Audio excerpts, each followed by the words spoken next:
Assalamualaikum warahmatullahi wabarakatuh. Jamaah YouTubia yang saya cintai, perkenalkan saya Muhammad Alwi Rahman. Dalam video ini saya akan menjelaskan sedikit tentang air sebagai sumber kehidupan. Wabil khusus saya akan menjelaskan penafsiran ayat Al-Quran tentang air yang sebagaimana telah disebutkan dalam surah Al-Anbiya ayat 30. Jamaah YouTubia, sebagaimana yang kita ketahui, air itu adalah salah satu nikmat terbesar yang Allah anugerahkan kepada kita seluruh umat manusia. Karena dengan air ini Allah Subhanahu wa taala menghidupkan manusia, menyebarkan rezeki dan menciptakan manusia.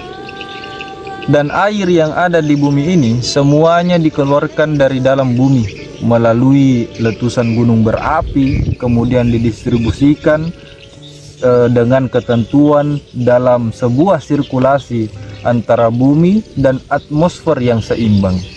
Lalu kemudian jamaah YouTubia, air ini juga merupakan kebutuhan pokok bagi makhluk hidup yang ada di muka bumi ini. Manusia tidak hanya membutuhkan air sebagai bahan baku, tetapi juga sebagai bahan baku infrastruktur produksi, irigasi pertanian, alat-alat produksi industri, dan listrik. Oleh karena itu air di bumi ini tidak dibutuhkan tidak hanya oleh manusia tetapi juga oleh alam untuk menjaga stabilitas ekosistem. Seperti sistem dalam sungai, air dibutuhkan tidak hanya untuk kebutuhan manusia tetapi juga untuk menjaga stabilitas yang ada di sungai. Seperti pengangkutan sedimen, sedimentasi, menjaga kualitas lingkungan dan lain-lain. Oleh karena itu ketersediaan air dalam jumlah mutu dan waktu yang konstan mutlak diperlukan untuk menjamin kelangsungan hidup manusia dan lingkungan yang ada di muka bumi ini. Jamaah YouTubia, kita masuk dalam penafsiran Al-Quran, Quran Surah Al-Anbiya ayat 30. Allah Subhanahu wa ta'ala berfirman, A'udzu billahi minasy syaithanir rajim. أولم ير الذين كفروا أن السماوات والأرض كانتا رتقا ففتقناهما وجعلنا من الماء كل شيء حي أفلا يؤمنون. Artinya, dan apakah orang-orang yang kafir tidak melihat bahwa langit dan bumi keduanya itu dahulu adalah sesuatu yang padu, kemudian kami pisahkan keduanya dan kami jadikan dari air segala sesuatu itu hidup. Maka apakah sehingga mereka itu tidak beriman? Jamaah YouTubia, setelah ayat-ayat sebelum ayat ini yang mengemukakan aneka argumen tentang keesaan Allah Subhanahu wa taala, baik itu yang bersifat akli, yakni yang dapat dicerna oleh akal, maupun yang nakli, yakni yang bersumber dari kitab-kitab suci, maka kini di ayat ini kaum musyrik diajak untuk menggunakan nalar mereka guna sampai kepada kesimpulan yang sama dengan apa yang dikemukakan tersebut. Nalar mereka digugah oleh ayat yang saya bacakan tadi dengan menyatakan, dan apakah orang-orang yang kafir belum juga menyadari apa yang telah kami jelaskan melalui ayat sebelumnya dan tidak melihat, yakni menyaksikan dengan mata hati dan pikiran sejelas pandangan mata bahwa langit dan bumi keduanya itu dahulu adalah sesuatu yang padu, kemudian kami pisahkan keduanya. Lalu kemudian kami jadikan dari air yang tercurah dari langit, yang terdapat di dalam bumi, dan yang terpancar dalam bentuk sperma segala sesuatu hidup.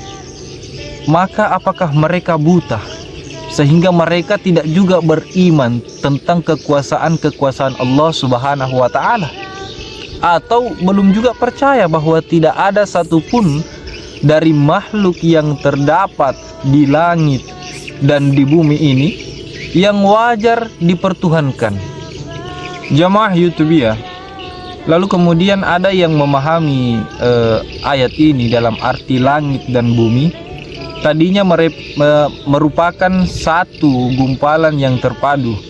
Hujan tidak turun dan bumi tidak ditumbuhi pepohonan. Kemudian Allah membelah langit dan bumi dengan jalan menurunkan hujan dari langit dan menumbuhkan tumbuh-tumbuhan di bumi.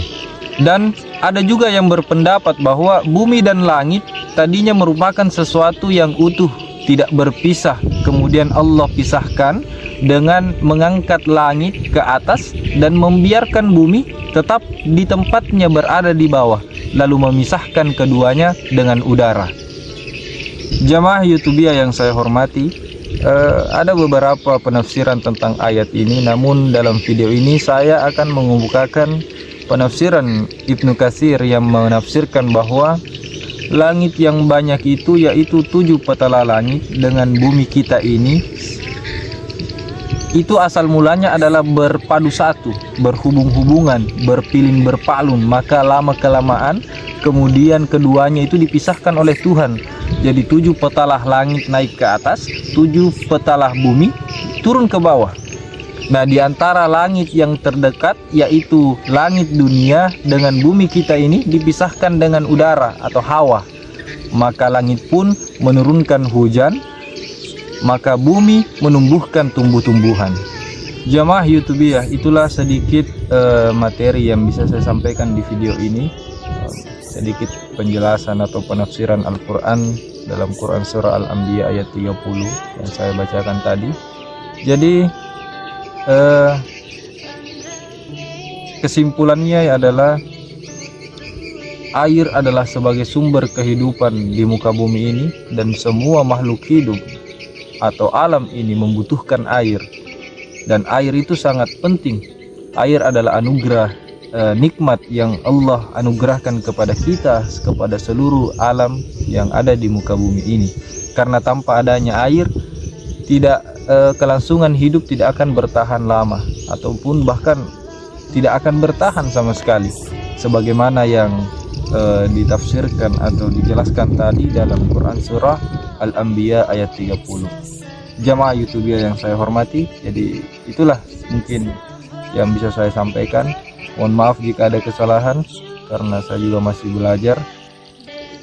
Jadi saya pamit undur diri. Terima kasih. Assalamualaikum warahmatullahi wabarakatuh.